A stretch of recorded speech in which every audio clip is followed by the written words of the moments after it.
Welcome to our comprehensive guide on how to add your college on Snapchat. Let's walk through the simple steps together. To begin, open the Snapchat app on your Android device. Next, locate and tap on your avatar or profile picture at the top left corner of the screen. Now, scroll down and under the Community section, tap on Add School. From there, select Add College to proceed. Enter the name of your college and don't forget to input your graduation date. This information helps personalize your Snapchat experience within the college community. Once you've filled in the details, tap on Next and then finalize the process by tapping on Done. By following these steps, you can seamlessly add your college to your Snapchat profile, allowing you to connect with fellow students and engage with college-related content.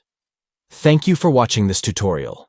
Enhance your Snapchat experience by adding your college and unlocking a whole new level of social connection within your academic community.